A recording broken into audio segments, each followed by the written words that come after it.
and the mics are hot, the stream is live. I don't want a 9 to 5, but this YouTube shit's in a downward spiral. Hey, don't worry, we're never going viral.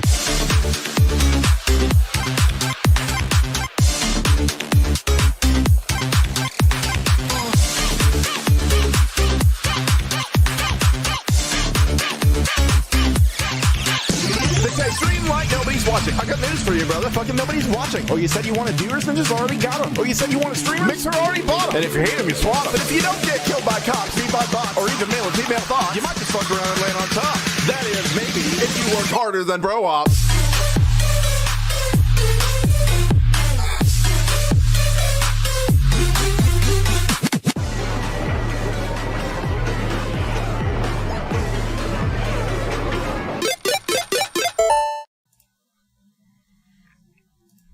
Hey, it's been a minute since you've seen one of these on Twitch. Psych, there's no podcast. We're playing Halo again. Let's go. Why is the alert box not in front? Thank you so much for that host. Even though you just uninstalled. Yeah, I literally just uninstalled Halo, so.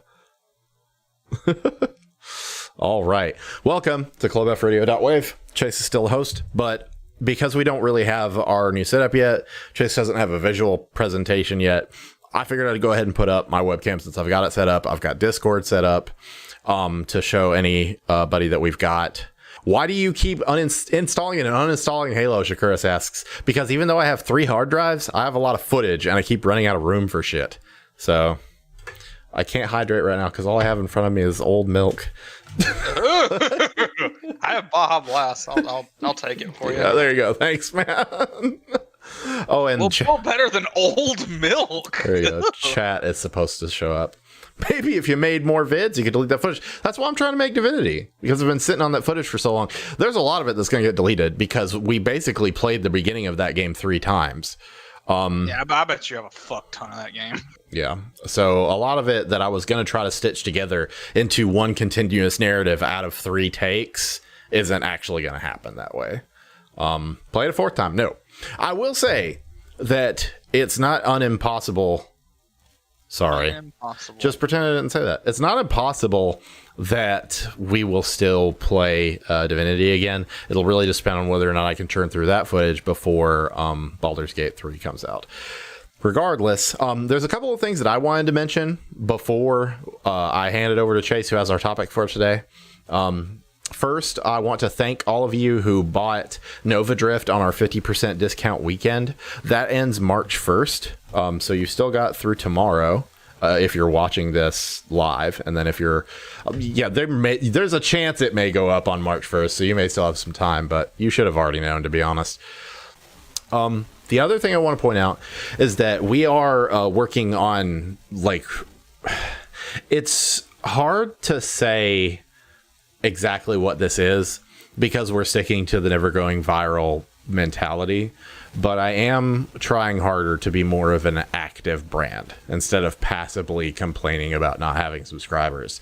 So we have been just sort of reshaping the way that we do things a little bit. I created a mailing list that you guys should check out. I will provide the link on request if you're watching this live, and if you are watching this after the fact, the link will be down below. The mailing list is for people who want to actively help the channel grow. And then I've also changed our overall community rules to kind of reflect a lot of the stuff we've learned over the years, and to also include some active things instead of just don't do this. So those can be seen in our welcome rules page. And I actually put forth a lot of effort to make it look like something stuck up on a cork board in the arcade. So that's pretty cool. But yeah, I really appreciate you guys for everything. Shakuris, in reference to our $30 that we earned, says, wow, that's like 4 hours at a real job. Yeah, imagine if we were able to devote real job time to this.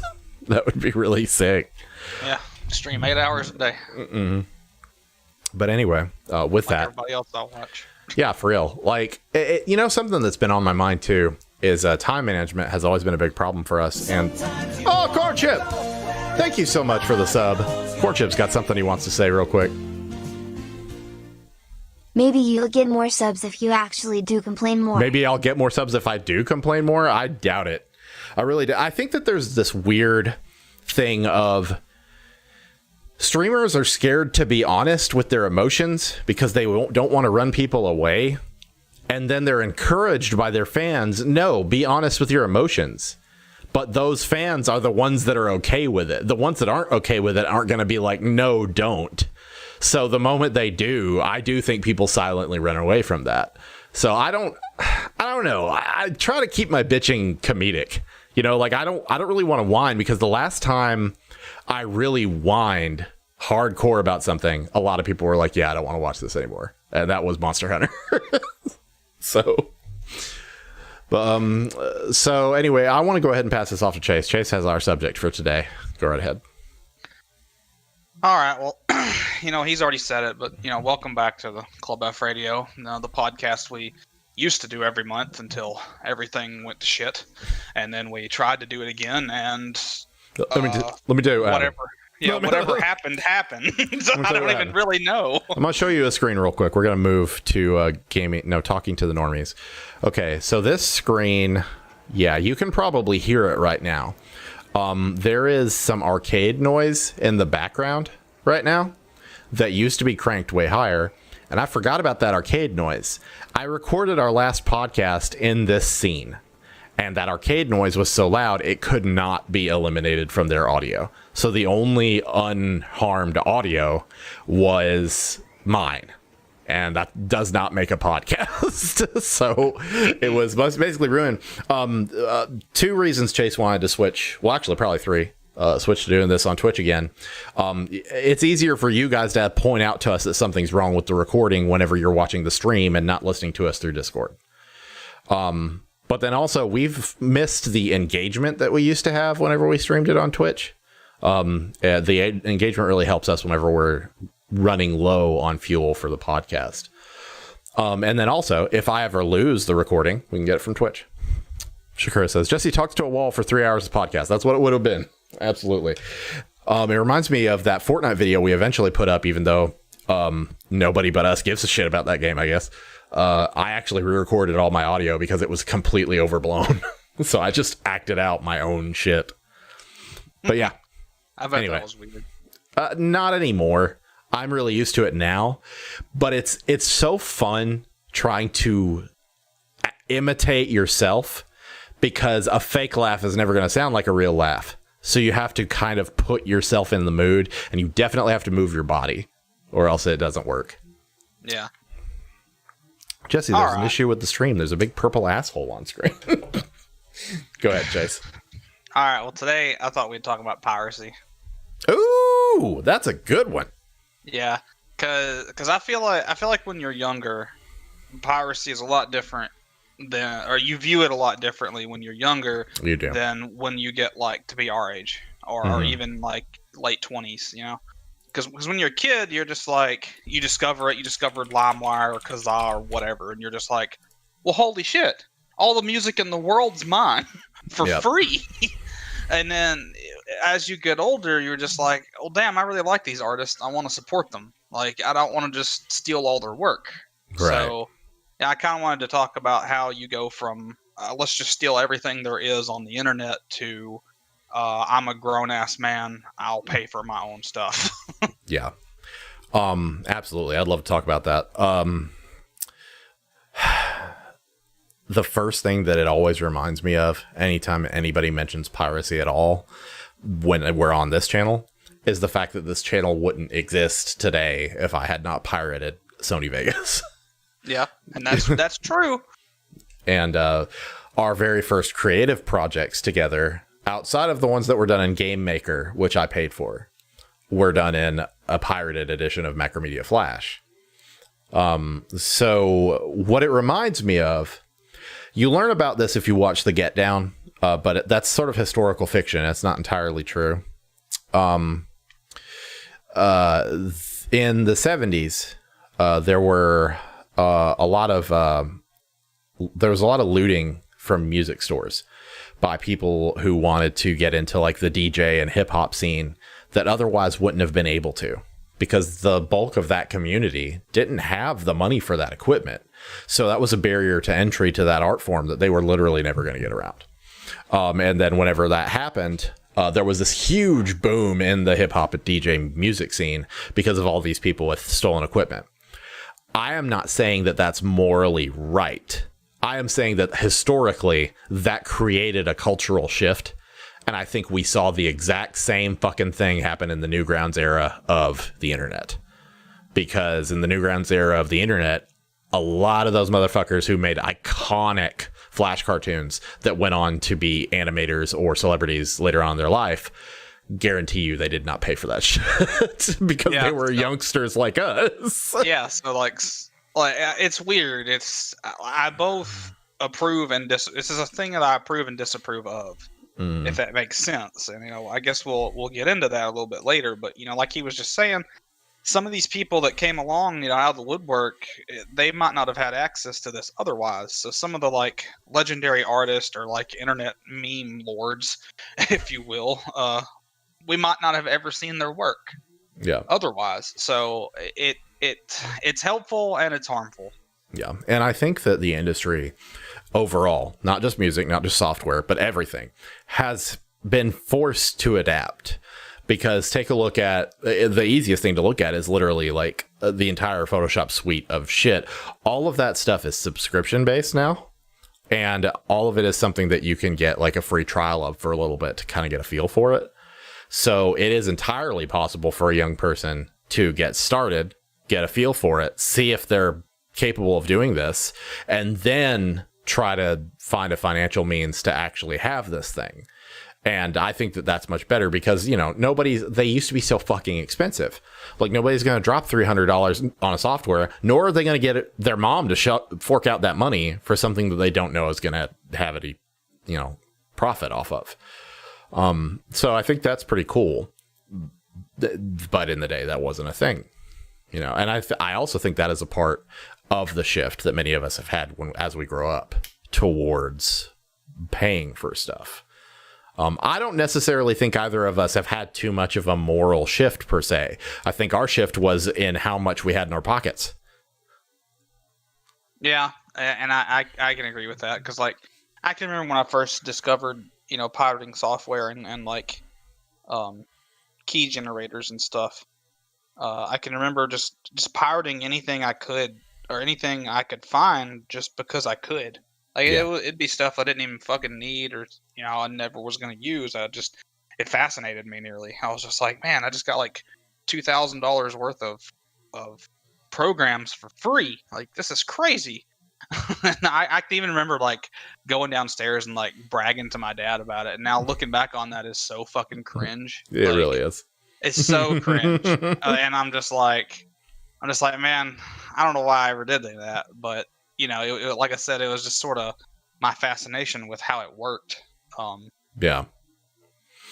used to pirate a lot of music. That's probably what I've downloaded more of than anything in the world. And music. I'm sure that's how most people are. Because until like Spotify came along, like I just use Spotify now. Like I don't even fucking pay for Spotify. I just use free Spotify and I can listen to whatever I want. There's no point in downloading music anymore. It just takes up space.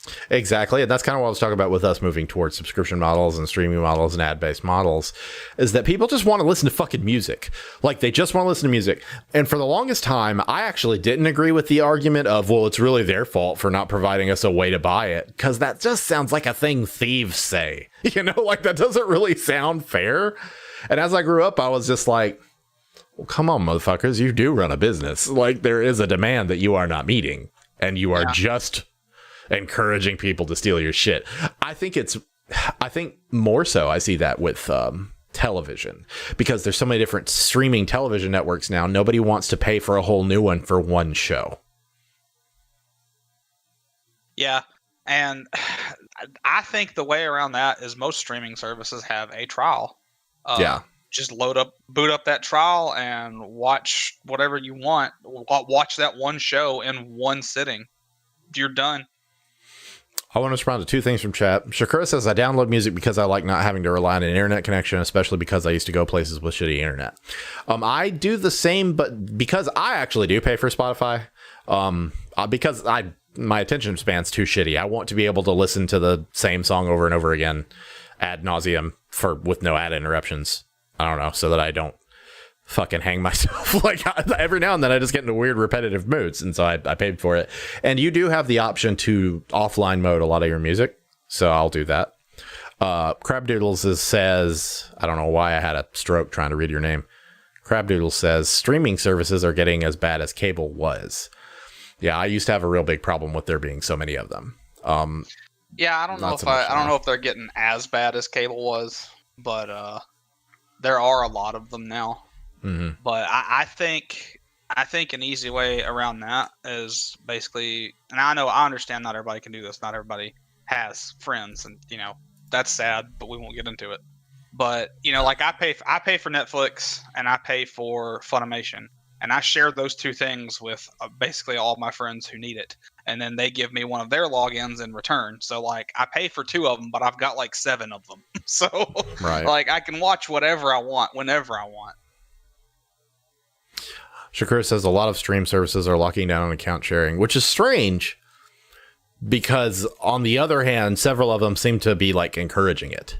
Like it's just like you can have this many profiles, active at one time, so they'll have it kind of built in to their account system. Like you pay for how many can be on at the same time. Yeah. I am really go ahead. I was just gonna say that's why I don't feel bad about it. Like yeah. I don't feel like that's part of piracy because, like you said, they kind of encourage it because they let you make multiple profiles. Yeah. Well, likewise, I am wondering when Disney Plus is going to change that, how they're doing that shit. Because right now I'm on Akira Strikers, Wills, and so many profiles on that account, like ridiculous. If any Disney exec were to look at William's account, they would go, "Why aren't all these individual people paying for their own fucking service?" That account sharing, Disney has called that account sharing piracy, Bob says. Sometimes it makes me want to show them real piracy. What, are you gonna fucking show up in a fucking wooden ship and blow cannons through their doors? Let me show you this thing called LimeWire. No, I legitimately don't know if LimeWire is still a thing. But I couldn't even tell you what today's piracy programs are. I imagine most of it's just torrents now. Yeah. Because I don't know if anything like LimeWire or Kazaa or Napster or any of that shit's around anymore because they're so easy to find and take down. Well, let's do a little experiment real quick. Because from what I've seen on the internet, whenever you instruct people how to pirate things, that it's usually taken down. But since, the arcade is in the hidden asshole of the internet where nothing can reach it, even viewer attention, I'm going to go ahead and say how I find pirated stuff, and we'll just see if it gets taken down. So there is just a Reddit subreddit called Piracy. And they have a mega thread that's just like, here's how you get anything.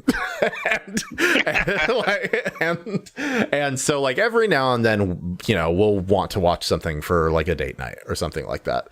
And it'll be something that we don't have access to.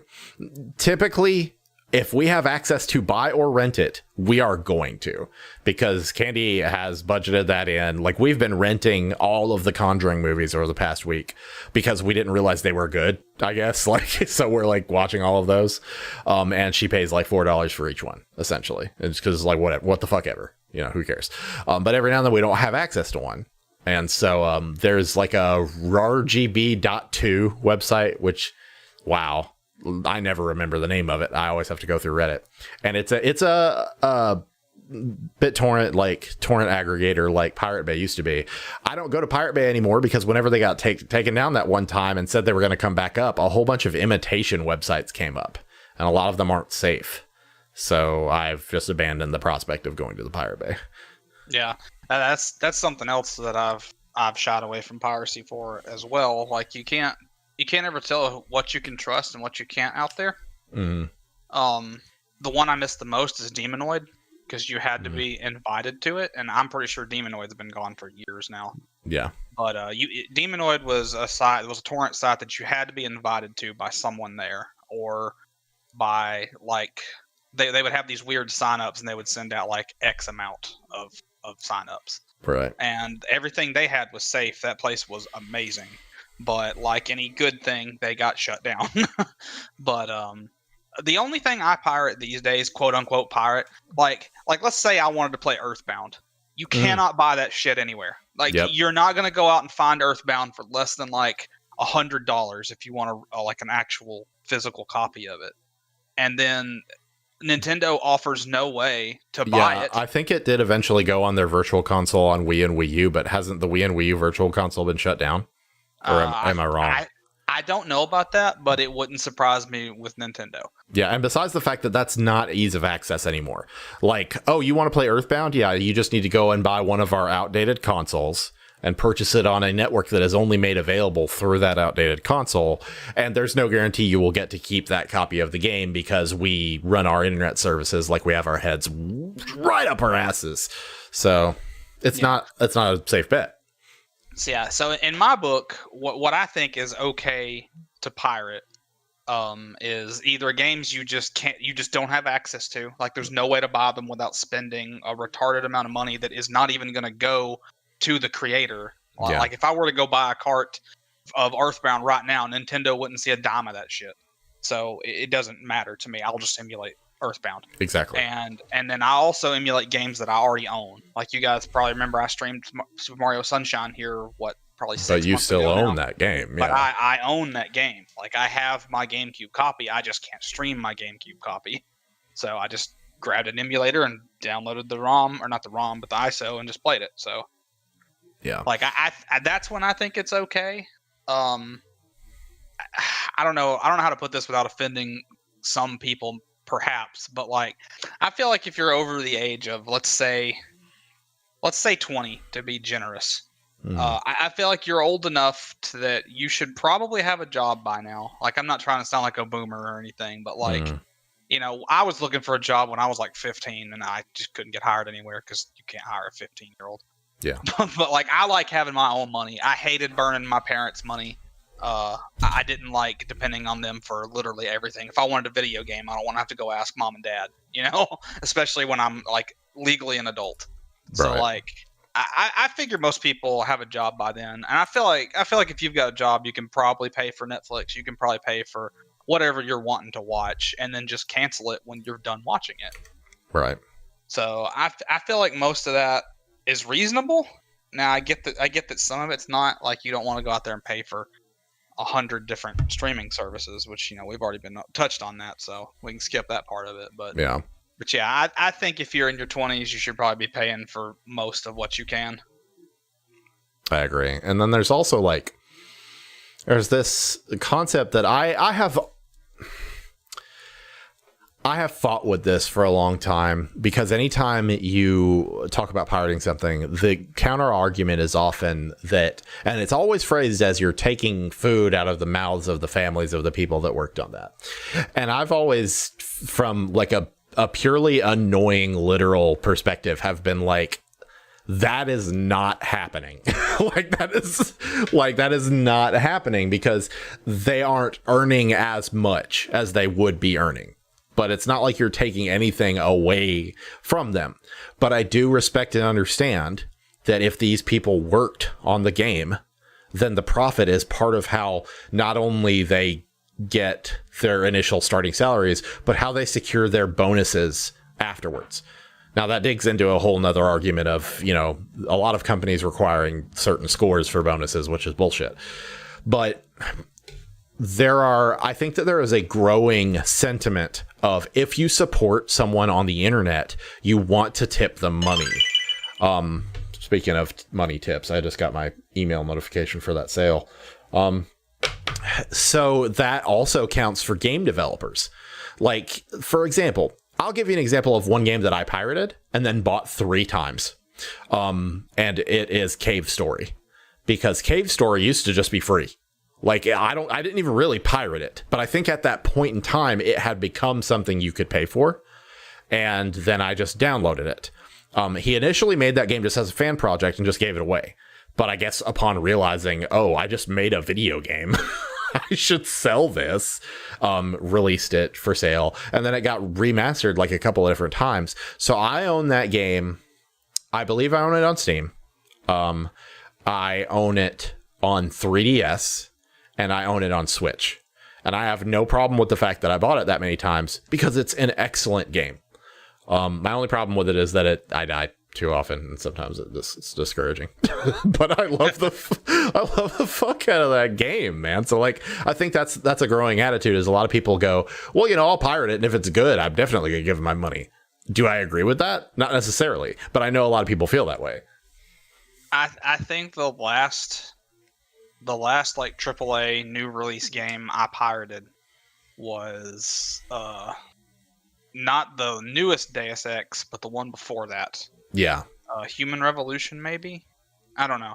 And the only reason I pirated it is because at the time my computer was old, and I was just like, I need to know if I can run this game before I buy it, because Steam refunds weren't a thing then. Yeah, they weren't. That was a huge can of worms that we'll dig into another time. But yeah, I pirated it, ran it, and I was like, okay, it runs, and this is actually a really good game. So I deleted it, and then I went and bought it. So like that's probably the last new game that I've pirated, and that was, I don't even know how long ago. I don't know when that game came out, like 2012. I don't know. In regards to Cave Story, Crabdoodles has pointed out something I forgot, but I did know about. The publisher of that game, 𝐏𝐿𝐼, fucked the developer over a bunch of scummy practice around language barriers. So they essentially stole the rights of the game, and the original developer can no longer make a sequel to it. And that's another reason you see people pirating things, is whenever you have like toxic publishers who are doing crazy shit that's irresponsible, and they'll try to do like a protest pirate. But what was the last thing that we were really angry about? Like, there was some game that there was a decision that they made about the game, and everybody started that whole yo-ho shit, and we were just like, you're being cringy. Was it something that was going to like Epic Game Store or something? Probably. I think it was Borderlands 3. I think that when originally Borderlands 3 was announced to be going to Epic Game Store, and everybody who's been around this fucking song and dance knew that it was gonna get announced for Steam later. Those people were fine, but everybody else was just like, I'll just pirate it. I'll just pirate it. I'll just pirate it.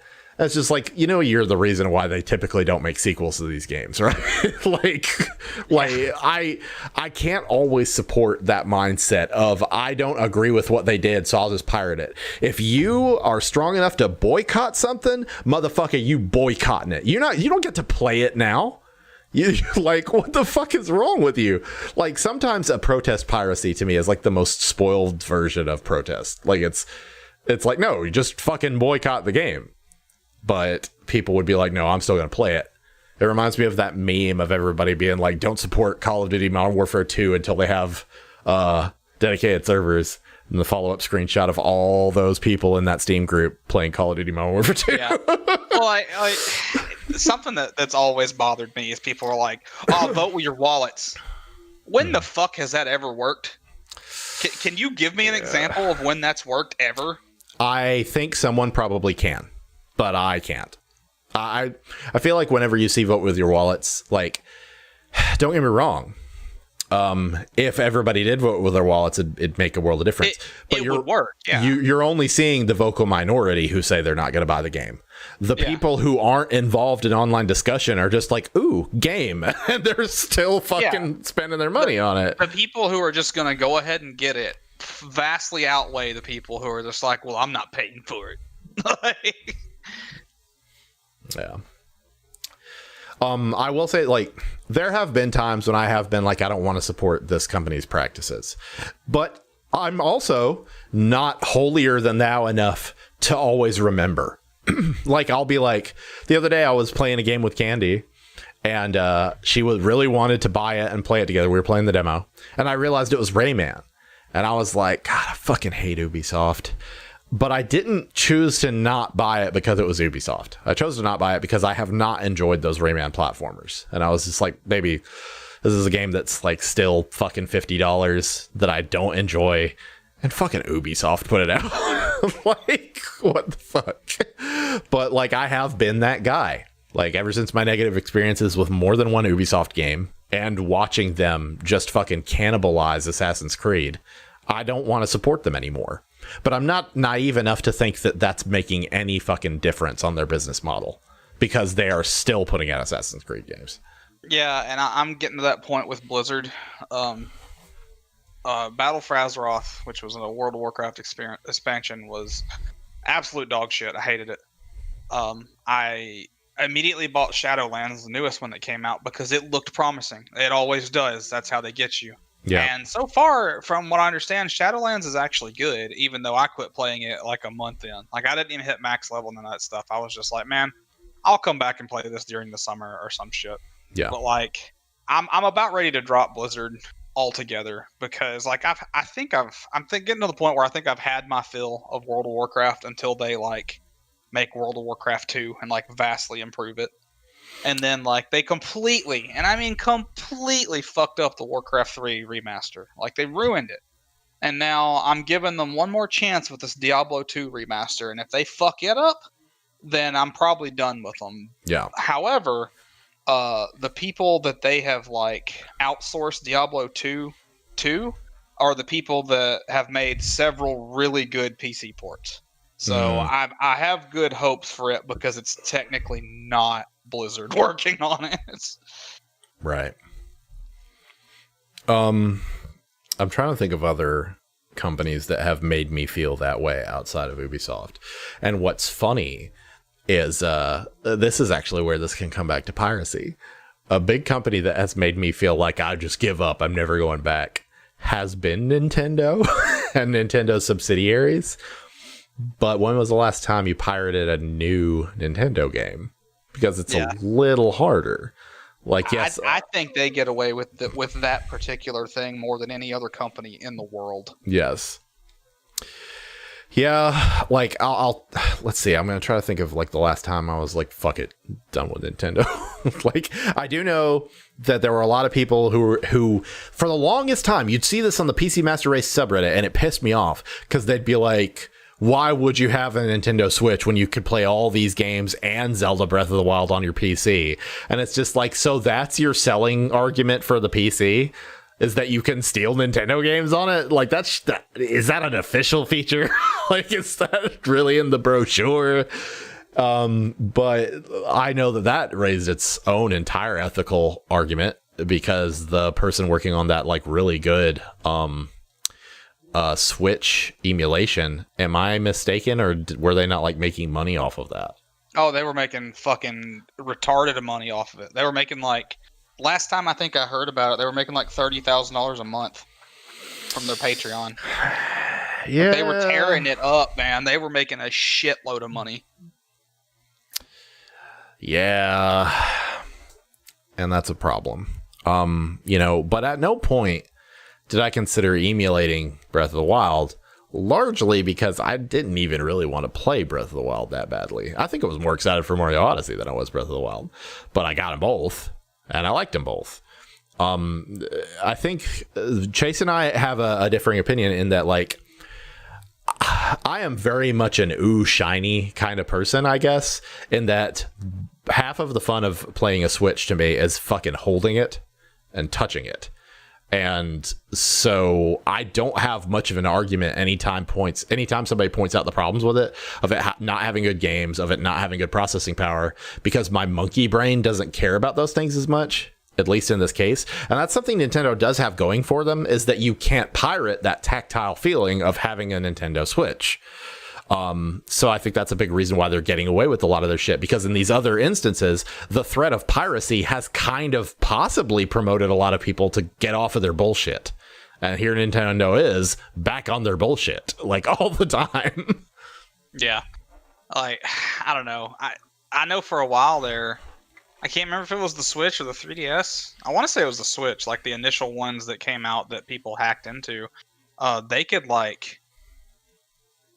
could pirate stuff like directly off of Nintendo servers, because they could send some sort of like false, like, I don't know how it works necessarily. I don't know the term for it, even though I should. But they would send like a false token to their servers and get back an actual, like, real response that would just let them download whatever the fuck they wanted. Yeah. So, like, there was a time where you could download brand new AAA Nintendo games directly from their servers. And I think, like I said, I think they've since axed that completely, but I may be wrong. Yeah. Well, it's kind of like how I used to feel about PSP homebrew, because they kept putting out updates that would break the current state of PSP emulation and homebrew. And it upset me for a long time, because I was just like, why does it bother you that we're emulating like Nintendo games on a Sony console? You should be happy. But there were people also like ripping PSP games and playing pirated PSP games. And what's hilarious to me is that never crossed my mind. Like, I had no intention or interest of pirating PSP games for my PSP. I was buying PSP games. I was pirating old NES shit that, like we already talked about, was not something that you could still easily get. And I was still so fucking mad at Sony. And this was the beginning of my little baby brain, right? Because I was like, well, how are they going to try to police something that belongs to me? But it's a bigger, more nuanced issue than that. Because if I am allowed to steal games on their console, then I'm not buying games from them. Yeah. So, and here's the other weird side, going back to that Switch emulator real quick. I don't necessarily know why they got in trouble for making money off of it, because there's nothing illegal about an emulator. Yeah. The ROMs are illegal. Like, the games are illegal. You can make as many emulators as you fucking want, and nobody can do anything to you. Now, they might have been using, like, actual Switch source code or something. Maybe that's why they got in trouble. I don't know. I do. Well, I feel like there was a similar situation along that same timeline where the guy making the co-op mod for Skyrim was using the original Skyrim source code and making money off of it.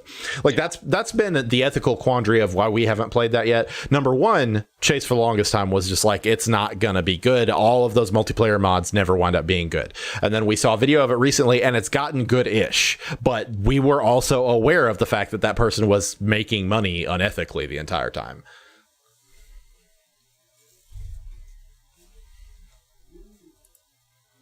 Chase died. I'm dead. Chase, what's death like? You don't have to eat. It doesn't sound fun.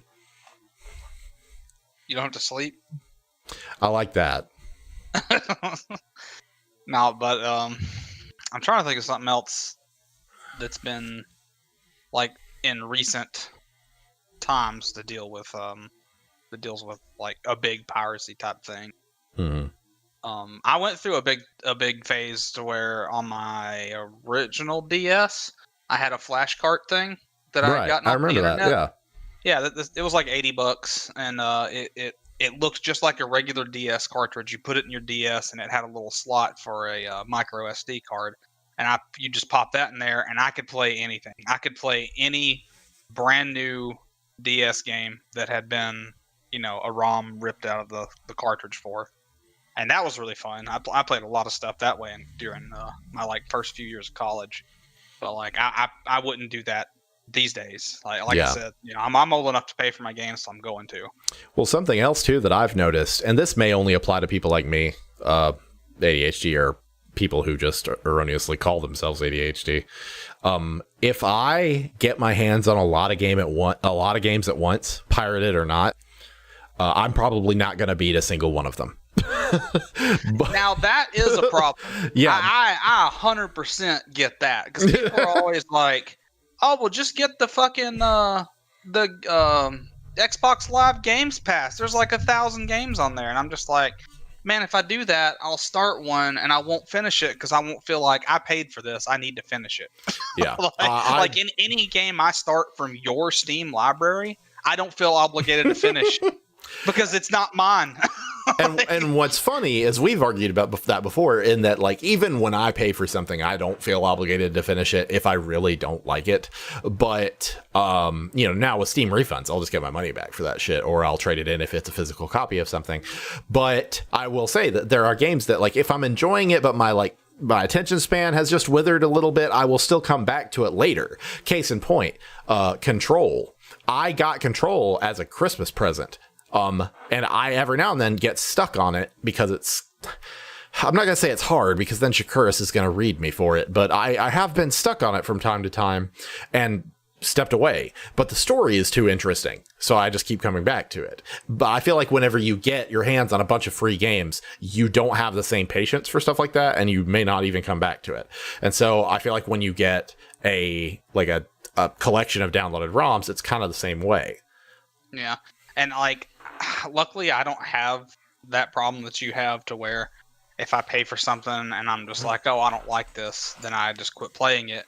Yeah. Like, I typically, I'm not saying you don't know what you like, but like, I typically don't. The bigger problem is my attention span. I like a lot of things. I don't buy something I don't like. Like, if I'm gonna buy a game, I know I like it. I know I'm gonna beat it. Like, even No Man's Sky, I fucking hate that game. I played it for 50 hours. I got my money's worth. Yeah. Well, another example of that is every now and then I buy a game, not because I've been looking forward to that game, but at the moment I want a new game. And that's more of a depression behavior. Like, that's just something that, like, sometimes your brain will do if you are bored and don't realize that the reason you're bored is because something greater. And so you'll be like, oh, well, I need a game to play. But in that moment, you're probably not going to enjoy any game that you buy. And then you wind up buying something that otherwise you probably wouldn't have gotten because you didn't need it in the first place. That's something that happens to me from time to time. And so I'll almost guarantee that's why I got Final Fantasy 12. Now, I have always wanted to play Final Fantasy 12, but I've never really thought that I would like it. And I wanted it. I was like, hey, Final Fantasy 12 is on Switch. Badass. Let's do it. And I got pretty far into it and I got stuck and I was just like, well, I'm not sad anymore. So I feel like your problem comes down to is it on Switch? Oh, cool. I can play this in the living room. I'm going to buy it. No. It's on the Switch. Oh, hell yes. I can play this laying down naked on my bed. Like, because I'm not saying you're wrong, but like, there is this weird additional benefit of, like, I do play video games in short bursts before I go to sleep as well. So that's helpful. Now I can do that on my laptop with PC games, but it's not as easy. I wind up like having my laptop laying on my chest and like folded towards it's not really, it doesn't really work. But on the Switch, it's pretty great. I have made up my mind though, that from now on, if I already own it on Steam, I'm not going to get it on Switch. And that's a rule that I have broken in the past that I won't, because I know now that remote play on the laptop actually works with my Wi-Fi. But it wasn't something I was able to do with Minecraft, which is something else that we can talk about in regards to piracy, because they never did put that on like major like e-tailers. Like you can only buy Minecraft through Mojang or on a console. I've not really considered that, but you're right. It's like I've never really noticed that. Yeah, Minecraft's not on Steam. Yeah, and you have to log in with your like Mojang account in order to play it. Now, I don't know if there's currently a way to pirate Minecraft, but I will say this, now that I can talk about this, I semi-pirated like 30 copies of Minecraft so that I could use it for class, but not exactly. Here's what I did. This was before the account system had been updated as many times as it was. So I essentially got it set up to where I could copy paste the jar and the folder associated to that into the roaming files of whatever computer I wanted. And because it didn't check into the internet, it was essentially playing in offline mode, they were all able to play. And my lesson didn't require them to play multiplayer, so it was fine. Like, as long as they were all able to launch the game individually, they were good. Essentially, the reason I did this is we were doing a sensory details assignment where I wanted to spawn them in a randomly generated outdoor environment and make them write something based on that. And of course, with many of them, it was a trick, because they were like, oh, we're playing video games for school today. No, you really only have to look where you spawn and write something for me. I bet half your badasses are going to run around and not write anything, and I'll give you a 0. We'll move on. But I absolutely did that, because now they sell like teacher bundles of the game, essentially. And so what I did was essentially, if I had done it now, it would be piracy, because they do sell that for that purpose. But I made it work. So yeah, you're like the bane of my existence as IT, because they'll come in with their emulators and their their Minecraft downloaded, and I'm just like, you can't do this on your device. Oh well, we played games in Mr. Gatsby's room. I'm just like, God damn it. Man, I wish you had sent those kids to me so I could just fucking verbally slap them. just be like, so like, now that we do Minecraft one time, you think that you're gonna get to do Minecraft in fucking math? Eat an ass, kid. What the fuck? What's funny is that's not the worst time I've gotten in trouble for that shit. And this is still on the topic of piracy. Some of you have heard this story before, but now it's going to go down into a podcast where people can rewatch it. So during my internship, I had to watch a class of kids doing distance learning. I was not supposed to be the only one in there with them. It was supposed to be the teacher who was certified for that. But she would leave me in there. And a lot of those kids didn't give a goddamn single solitary fuck, because it was like they failed and they were being told to do these bullshit remote classes so they could recover their credits. And because of the state of education now, they would just let them pass even if they didn't do anything but play video games the whole time. And that's what they did. They had, at the time, you could still download the demo of Halo 1 off of CNET, and the demo of Halo 1 had completely open multiplayer. Like, what a mistake. Because, like, the only part of the game that was really locked was the single player. So they would just play Halo 1. I would tell them to get off and to do their access, and they wouldn't. So one day, I installed it on one of the computers they couldn't see, and I signed in, and I got into their game before they locked it to friends only. And made my name Endless. And they were straight up immediately out loud slurring this Endless guy. I'm going to kill this Endless F slur. And I'm just giggling. I'm not even getting onto him. I'm just fucking giggling. Because it's Blood Gulch, and these kids probably weren't even alive when Halo 1 came out. And I know where all the weapons are. So I fucking wipe the floor with these guys. I get the sniper rifle. I get the fucking rocket launcher. I just fucking embarrass them. And they're just like, this is stupid. We need to go ahead and pack. And I typed in chat, you should have been doing your access. And then they finally looked up and saw it was me. Now, fast forward to me being nearly done. They embarrassed the hell out of me because they learned the map. But whenever I came back, they were like, oh, Mr. Gatsby, you know, we can't play Halo anymore. I was like, why not? And they were like, they blocked it. And I knew these people weren't smart enough to block it. So I was like, show me that. They had only blocked the file name halo.exe. So I was just like, just rename it to something else. And then it launched. And I guarantee that's why I didn't get a call back at that school, because every time I would sub there, they would stare at me like an asshole. And it's just like, yo, can you really be mad at me? Y'all should be looking inward. Like, I don't know if this is my fault. This is your fault. That is dumb. Mm-hmm. But yeah, you reminded me of that when you said I was the bane of your existence, because I stopped doing shit like that after that. They'd be like, can you show me how to do this? I'd be like, yeah, I can. I'm not gonna. but I totally could if I wanted to. Yeah, my this is off topic, so you can cut it out later, or if you want to. Okay. I'll just tell chat this, since they like to ask me about IT stories, because you're probably not gonna get many from me anymore, because the nature of your job's changed. Yeah, I start my new job tomorrow, and I won't have to deal with kids or parents nearly as often, probably ever. So you probably won't get nearly as many stories from me. But my last day at my other school was Friday, and the kids had figured out a way to go in and distrust the certificate that our filter hands out to filter them, so they could get to whatever they wanted. They could go to Twitch, they could go to fucking Pornhub if they wanted. Like, they could go anywhere. And my last act before I left that school was I helped Todd, which is our full on network administrator. Me and him got together and we figured out what they were doing, and I shut that shit down. So yeah. That was my final fuck you to these little asshole kids.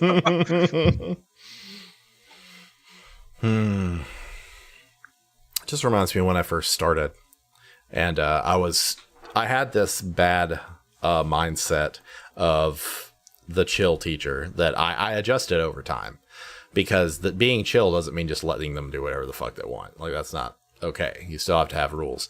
And I was like, you can play your games for the last 5 minutes of class if you're done. Once you're finished, that's fine. And they would play those emulators. And I was just like, talking to different people, talking to Chase, talking to different teachers, be like, this is like illegal, right? Like every kid in this school is playing like an illegally downloaded video game. Like this is gonna become a problem if anybody decides to like hold your school accountable for just how much piracy is happening on your network. And they didn't do anything about it until some kid brought a controller to school and was just blatantly playing his games with a controller. And because teachers are idiots, they don't know you're playing a video game until they recognize it. And they were just like, oh, that's one of them X Machine box controllers. And then all of a sudden, like, there was a bigger push to shut that shit down. Yeah, like, now the kids would look at me like I was the enemy because, I mean, 90% of the time I was. Like, I was the person that took away their fun. Yeah. But I would always tell the ones that would ask, they'd be like, why do you block all this shit from us? And I'd just be like, because you're an idiot. Like, you'll sit there and play it in class when your teachers can see your screen when they know you should be working. If you did all of this at home, if you watched all these illegal movie sites at home, you would never get in trouble, and I would never block it. I don't give a fuck what you do on these devices. I care when you do it at school when I'm clocked in. Then it's my problem. But they don't get that. They're just too young. They just don't understand. What's up, Mayo? Glad you make it. So, God, and isn't that just the thing, man? Because even unrelated to piracy and games and shit like that, they'd all the time be like, why do you have to do this? And be like, what do you think my job is? Well, it's not to do this. Have you ever had a kid tell you that your job was to teach? Tell me? Yeah. No. Okay, because like that, they do occasionally have this whole mindset of like, well, if you work in a school, your job is to teach us. It's not to make us follow rules. It's like, what the fuck are you talking about? Nah, like I like since there's no such thing as like paddlings these days, and they don't give a fuck if they get sent to ISS and shit like that. Like I feel like sometimes I was the only person in the building that had any real power to make them shut their mouths.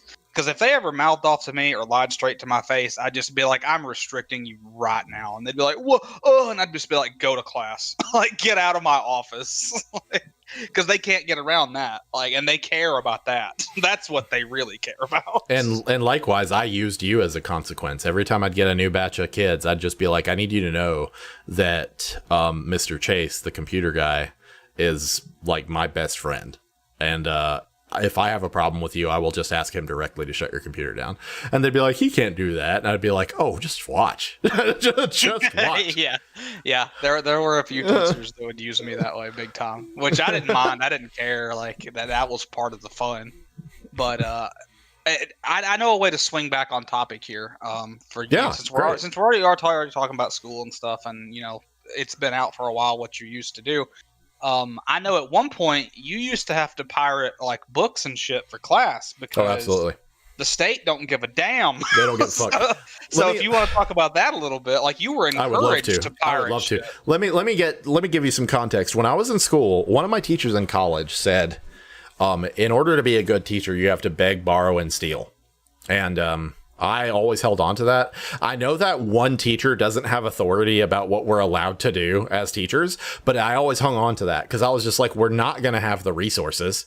So if pirating something is going to empower me to be a better teacher, then I'm going to do it. And so there were times when, like, if we wanted to show an instructional film, all the other teachers would be like, oh, well, that's not on Amazon Prime or that's not on Netflix, so we'll just have to watch something else. And I'd be like, all right, y'all can watch something else. They're like, so you got it? I'm like, yeah. And they'd be like, I was like, it's in my drive if you want me to share it to you. And they were like, well, is it legal? And I was just like, no. But I don't think you understand. We've been doing illegal stuff this whole time. And they're like, what? I was like, you keep linking to PDFs of the book. Like, yeah. I know you just Googled it, but that doesn't mean it's legal. Like, you just found it. That's a little bit of what's going on in chat right now. Chris said that pirating textbooks is always fine. It's always morally correct. And I'll stand by that all day too, because the broest of bro like college professors are the ones that put their own notes in the bookstore for like $5, and they're like, "This is all you need. This is all I teach." And they're like, "Do not buy the book." Like those are the coolest teachers that you'll ever have, because they just saved you fucking $300. And if you can find it online, fucking pirate that shit, because like textbooks are ridiculously expensive. It's like unfairly expensive. Absolutely. But yeah, there's an insane amount of piracy going on by teachers, because they don't understand what piracy is. Like, the teachers are just as dumb as their kids, if not dumber, because they think if they can find it on Google, like, just like we shit on kids for being like, well, what's your source? Oh, Google. Google's not a source, it's where you got it. But teachers do the same thing, because they'll be like, well, I didn't think it was illegal because I found it on Google. Like, yeah. What the fuck? Yeah. Very few of them understand how the internet works at all. They're just like, I type the letters in the magic box and it gives me what I want. And that's all they know about computers. Pirate teachers of pirate sheet music, like, damn it. Yeah, that's an excellent example, because I mean, how the fuck would you police sheet music? Like, I'm sure that's one of the easiest things to pirate of all time. Oh, I'm sure it is too. Yeah. Another example, now that I have been vocal about this, I also used to work at the U.S. Space and Rocket Center, and that's where they hold Space Camp and Aviation Challenge and things like that. And they have a service that I forgot the name of, that whenever kids had to wait for their like rides home or their flights home, they would just keep them in an auditorium and show them movies. All pirated. Every single one of those fucking movies was just on a hard drive, played out of a projector. And it's just so weird, because it's the U.S. Space and Rocket Center. Like, it's just so strange to me that was happening. But it was happening because nobody would ask questions. They'd be like, oh, you're showing him movies off of your laptop? Yeah, I don't know how that works. So I guess it's fine. Yeah, like, I had to help a guest last week who came into the school, and they needed access to our projectors. And she called me down to the room and was just like, hey, I need this to show up there, and I need sound. So I walked over to her computer and I plugged up the HDMI cable and I started to leave. And she goes, no, it can't be that easy. And I said, it is. And then I just left because it was my last week and I didn't give a fuck. And she turned it on as I was leaving and it came on and she was just like, huh. I was just like, yeah, it's that easy. God, you're old. Oh, that's beautiful. It's truly beautiful. Oh shit. But yeah, there's just so much shit. They would falter on it too. They would be like, well, I don't want to do anything illegal, and it'd be like, you were already doing it though, like this, that, and the other. Well, shit. Destroyer Bob says, I remember seeing The Blind Side in school, and it had text imposed on it saying, we've marked this copy to prevent piracy. Well, likewise, I had some subtitle problems once, and my kids kept trying to explain to me how to turn on the subtitles. And I was just gently trying to be like, this one doesn't have subtitles. I have to download the subtitles and apply them using a special file. And they'd be like, no, you just click this. And I'd be like, well, why don't you come up here and show me? And they'd go and they'd be like, huh, normally with the subtitles would be here. Finally, a kid would be like, Mr. Gatsby, is this all DVD or Blu-ray? And I'd be like, no. They'd be like, so where'd you get it? I'd be like, I don't want to talk about it. I just want to patch these subtitles in. Can you let me do that? Let me just go on my other monitor, go to this site that has all these subtitles for torrented movies, wade through all the porn listings, hope I don't accidentally have that window on the projector, and get the fucking subtitles in there so that we can watch The Book Thief. But in reality, you were the book thief all along. I was the book thief all along.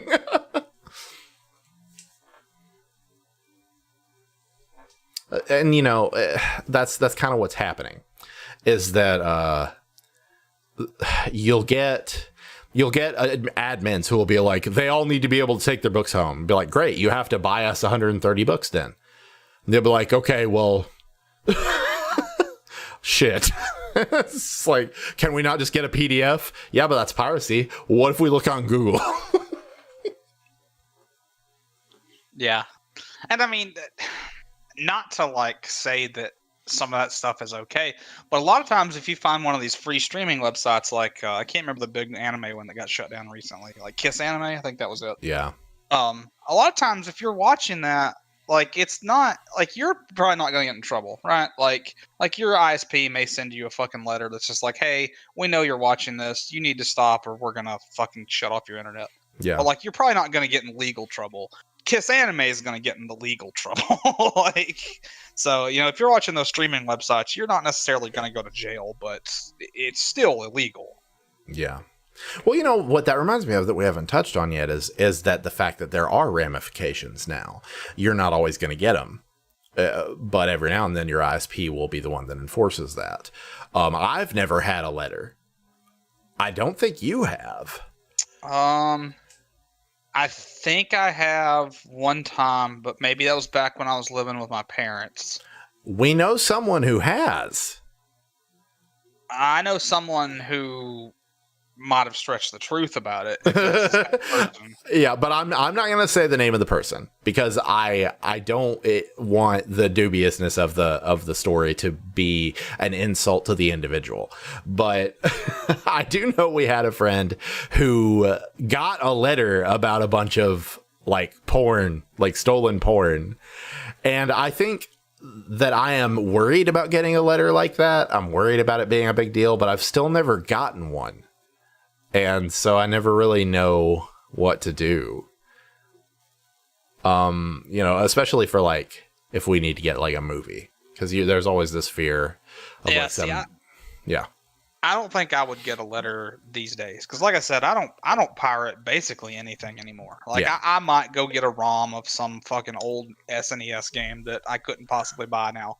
And that's about the extent of it. Like I pay for Netflix, I pay for Funimation, I watch all my movies and shit there. I've got plenty of other streaming services I can watch on Amazon and Hulu from my nephew and William. So like there's nothing really left for me to pirate. Like there's nothing I need out there. Yeah, and that's kind of how I feel too. Like well, once the version of Vegas that we use to edit videos now is not the newest version. It's like the second to newest version. The second to newest version always goes up for cheap as fuck on Humble Bundle at some point. And that's been beautiful. Because if you're an amateur video editor, you do not need the newest version. Like, you don't. You need to go fucking Humble Bundle and buy it for like $8. Then you're good to go. And so that's been especially helpful. And then, Steam games, Steam sales. It's become so much more common to just wait on something now. Like, oh yeah, like there's several games I have in my wish list right now that I would love to just buy and play tonight. But I'm just like, I know these will be half price or more in about 4 months when we get to the Steam summer sale. Like, I'm just gonna wait. Yeah. I am in no hurry. Likewise, Mayo, don't pirate. It's too easy to get shit for cheap now. I don't know how you would need to watch out for it. I don't know if you can like sign up to an email list or some shit. But Humble Bundle also does like music editing software, so just keep an eye on it. I know you're still trying to figure out how to replace the software that you were previously using, so that might help. Yes. That's the problem with Humble Bundle these days is their bundles tend to suck. Like, they used to be fucking rad, and every now and then they'll come out with another rad one, but like, I don't know, 8 out of 10 of them are pretty bad. Yeah. I saw a website the other day that was essentially like Humble Bundle, but they're always running bundles, and they have legit keys. I don't remember what the name of it was. But it seemed kind of cool. And that's something that I've always wanted to keep an eye out for us if we started doing more giveaways. Like, if we knew giveaways were a working way to foster community and to reward people for turning out to things, then I would want to do it. But what ends up, I think the biggest giveaway we ever had, only 8 people showed up to chat, and about 10 of the games went to Shakuras. I was about to say giveaway, aka giveaway to Shakuras. And that's the thing is that I think in a professional setting, you'd be like, well, if you're a mod, you can't win giveaways. But I'm sitting here going, why the fuck would I punish the person doing volunteer work for us by saying you can't be in the giveaway? Like, that doesn't make any fucking sense. And just the luck of the draw, man. But, you know, that's something that I do want to keep in mind for us is bundle sites, because we can get keys, which are easier for us to give out. And we can get a bunch of them. But something else that we could do is just do giveaways of Steam gift cards. Like, I think that would probably be better for a lot of people. And then we could do smaller amounts of it. But that's aside the point. Ultimately, I love video games too much to encourage piracy in a situation where you can avoid it. I don't want to see video games go the way of the mobile gaming market because of anything that I did. And there for a while, industry people were like, yeah, piracy's killing gaming. It's all going to be gacha games. And thank God they were wrong. But I don't want that. So, you know, if I can give you some fucking Steam points so that you can turn around and put that right back in the old economy, then I'm going to do it. Yeah, I mean, just to, you know, recap a little of what we talked about. If you can afford it, do it. If you can't, save up for it. Support the people you want to support, obviously. I think that's like the beginning of an out. I think that sounds like a close way to sign the whole thing off, unless you want something else you got to say. Also, never pirate indie games. Yeah, I got something to say. I want you to buy Breath of the Wild 2 physical so I can borrow it from you, because I do not want to buy that game in case it disappoints me as bad as the first one. All right, I can do that. Yeah. I've bought more physical games lately because Candy and I both decided that we wanted Pikmin 3 and Paper Mario Origami King. And so I still hadn't sold my Xbox, so I just went and traded it in and made that shit, you know, easy. And also, those are both games that when we've beat them, we are not going to play them anymore. Like, if there's no chance of me playing it anymore after I beat it, it might as well be physical so I can trade it in. Yeah. And see, I'm the opposite because I like my collection. Yeah, I don't. And I think it's because I've moved so many fucking times. Like, every time I move, I've got all this sentimental shit that I'm just like, I can't throw it away yet. And then eventually I just get so mad that I'm just like hucking shit into the dumpster. So I just kind of know that at some point I'm not going to keep this stuff anymore. I like to display mine, especially if like my big PlayStation collection, because I've got all of mine on my mantle from like 1 to 4. So like I like to display those, but like everything else just sits in drawers and shit. Yeah. If I can find my picture, I will, because it's messy in here now, so I can't take a new picture. I still have games on display. I do have a collection of stuff, but it's a mess and it's too much. I've got all these Super Nintendo and Nintendo games here that I'm never going to play, because I don't play those anymore. I had envisioned before the arcade this beautiful hang-a-lang space for us all to hang out, play video games together. And it didn't happen. You moved. You moved first, asshole. Hey, I had to. Yeah, I don't move just to piss you off. Like, I don't believe that. That's how I can tell you love me. You get so mad every time I'm moving. You're just like, you had to go fucking move. Had to go take my walking buddy for a second time. I'm fat because of you. I hate you. Oh, you're fat because of me. Yes. Mr. I don't have anybody to go walk the park with and talk about D&D ideas that I'm never going to get to do. I am glad that you don't hate me for talking about D&D every time we walked, because I felt like I was getting really annoying. I love you. I love cats.